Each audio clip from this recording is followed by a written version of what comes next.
চলতি অর্থ বছরের মাঝপথে এসে শতাধিক পণ্য ও সেবার উপর মূল্য সংযোজন কর এবং সম্পূরক শুল্ক বাড়িয়েছে সরকার। এতে দৈনন্দিন জীবনযাত্রার খরচ আরেক দফা বেড়ে যেতে পারে সাধারণ মানুষের।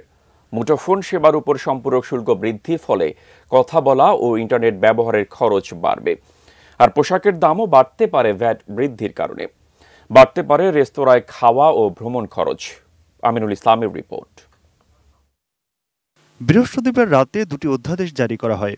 ১ জানুয়ারি বর্তমান অন্তর্বর্তী সরকারের উপদেষ্টা পরিষদের বৈঠকে ব্যাট ও সম্পূরক শুল্ক বৃদ্ধির এনবিআরের প্রস্তাব পাশ করা হয়।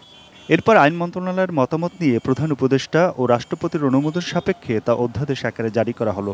জাতীয় সংসদ না থাকায় অধ্যাদেশ দিয়ে শুল্ক কর বৃদ্ধির এই সিদ্ধান্ত নিয়েছে সরকার।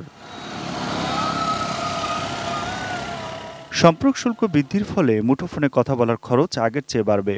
এছাড়া ইন্টারনেট ব্যবহারের খরচও বেড়ে যাবে। মুঠোফোনের সিম কার্ড ব্যবহারের মাধ্যমে সেবার উপর সম্পূরক শুল্ক এখন 20% থেকে বাড়িয়ে 23% করা হয়েছে। ব্রেকফাস্ট, টিফিন কিংবা স্ন্যাক টাইমে মজাদার আয়োজন মানে অল টাইম ব্রেড। পোশাকের আউটলেটের বিলের উপর ভ্যাট বাড়িয়ে দ্বিগুণ করা হয়েছে। আগে এ খাতে ভ্যাট হার ছিল 7%, এখন তা 15% করা হয়েছে। সব ধরনের রেস্তোরাঁর বিলের উপর ভ্যাট 10% বাড়িয়ে 15% করা হয়েছে।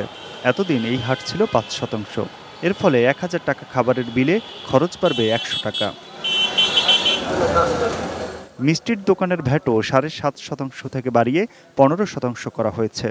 বিভিন্ন ধরনের টিস্যুর উপর 15% ভ্যাট আরোপ করা হয়েছে নতুন অধ্যাদেশে।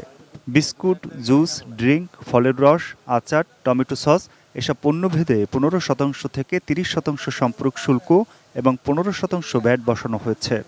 এছাড়া এলপি গ্যাসের উপর ভ্যাট 5% থেকে বাড়িয়ে 7.5% করা হয়েছে। অন্যদিকে এলপি গ্যাসের স্থানীয় ব্যবসায়ী পর্যায়ে বিদ্যমান 2% ভ্যাট প্রত্যাহার করা হয়েছে। ওষুধের ক্ষেত্রে স্থানীয় ব্যবসায়ী পর্যায়ে 3%, পাশাপাশি যে কোনো ধরনের স্থানীয় ব্যবসায়ী পর্যায়ে ভ্যাট 7.5% করা হয়েছে।